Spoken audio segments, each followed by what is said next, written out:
नमस्कार दोस्तों, मैं शालिनी आपका अपने YouTube चैनल के आइडियल इंस्टीट्यूट पर फिर से स्वागत करती हूँ। दोस्तों, पढ़ने की श्रृंखला में हम आगे बढ़ते हैं। तो आज का हमारा टॉपिक है भक्ति काल। हमने आदिकाल पढ़ा, आदिकाल का समय पढ़ा, किस सन से किस सन तक आदिकाल समय चला हुआ था, आदिकाल का नाम किन किन रचनाकारों ने किन किन नामों से आदिकाल का संबोधन किया, हमने इसके बारे में बात किया। अब हम बात करते हैं भक्ति काल की। आदिकाल का समय हमने पढ़ा 650 से 1350 तक। देन हम आते हैं भक्ति काल पे। भक्ति काल का जो समय है वो है 1350 से 1650 तक। अब हम एक एक करके भक्ति काल में जानेंगे कि भक्ति काल में किस किस चीजों का विभाजन किस प्रकार किया गया। इस समय भक्ति काल की लहर 1350 से 1650 तक जो हमारा सन रहा है, इसमें भक्ति की आंधी आई हुई थी। कबीरदास जी को लोग कहते हैं ये भक्ति में, उस समय के जो कवि थे तब भक्ति में भरपूर थे। तो इनकी जो भक्ति काल को है, इसको हम दो शाखाओं में बांट देते हैं। एक है आपकी दोस्तों निर्गुण शाखा और दूसरी है आपकी सगुण शाखा। तो एक निर्गुण काव्य धारा थी जिसके कुछ कवि हुए और एक सगुण काव्य धारा। निर्गुण जो काव्य धारा के कवि थे, इन्हें जो है भगवान के रूप रंग को ये नहीं जानते थे, ये सिर्फ भगवान के नाम में ही विश्वास करते थे। ठीक है, तो इन निर्गुण शाखाओं को भी दो भागों में बांटा गया है। एक है ज्ञानाश्रयी शाखा, दूसरी है प्रेमाश्रयी शाखा।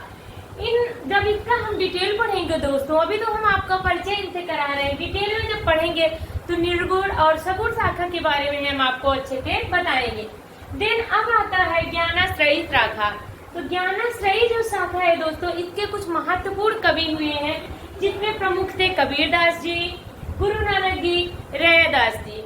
देन आता है दोस्तों प्रेमाश्रयी शाखा। प्रेमाश्रयी शाखा के कुछ हमारे लेखक हुए हैं, कवि हुए हैं, जिसमें से मलिक मोहम्मद जायती का नाम प्रमुख है। देन हम आते हैं सगुण काव्य धारा। सगुण काव्य धारा को भी दोस्तों दो भागों में बांटा गया है। एक थी राम भक्ति शाखा, दूसरी थी कृष्ण भक्ति शाखा। राम भक्ति शाखा में वो राइटर, वो लेखक, वो रचनाकार आते हैं जिन्होंने राम के बारे में डिटेल से लिखा है। दूसरी आती है कृष्ण भक्ति शाखा। कृष्ण भक्ति शाखा में वह लेखक आते हैं जिन्होंने कृष्ण की भक्ति में विभूत होकर रचनाएं, कृष्ण के बारे में ही ज्यादातर रचनाएं की।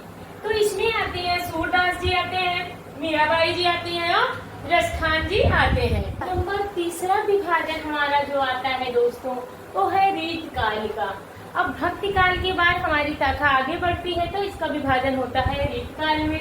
रीत काल का सन है 1650 से 1850 तक। अब रीत काल को भी हम तीन भागों में बांटे हैं। इनका जब हम गहनता से अध्ययन करेंगे तो एक भाग को अच्छे से हम जानेंगे कि किसने कवि ने, किस रचनाकार ने क्या क्या लिखा हुआ है। तो रीतबद्ध की बात हम करते हैं। रीतबद्ध के जो प्रमुख कवि थे वो केशव प्रसाद थे। रीत सिद्ध के प्रमुख कवि थे घनानंद और रीत मुक्तक कवि थे बिहारी जी। तो आपसे एग्जाम में ज्यादातर पूछ लेता है रीत सिद्ध कवि कौन से हैं, तो आप याद रखिएगा कि रीत सिद्ध कवि घनानंद है, रीतबद्ध है आपके केशव प्रसाद है और रीत मुक्तक कवि आपके बिहारी जी हैं। देन हमारा चौथा युग आता है दोस्तों आधुनिक काल। आधुनिक काल का जो सन होता है 1850 से अब तक का जो समय है वो आपका आधुनिक काल का समय माना जाता है। तो हम लोग जिस युग में जी रहे हैं वो हमारा आधुनिक काल है। जो हिंदी का हमारा विभाजन हुआ था उसके अनुसार अभी हम आधुनिक काल में चल रहे हैं, जिसका समय है 1850 से अब तक। इसमें भी इस आधुनिक काल को भी 4-5 भागों में बांटा गया है, कई युगों के अनुसार बांटा गया है। तो सबसे पहला जो युग आता है वो आता है भारतेंद्र युग। भारतेंद्र युग के प्रमुख कवि भारतेंद्र हरिश्चंद्र जी हैं। नंबर दूसरा विभाजन आपका आता है द्विवेदी युग।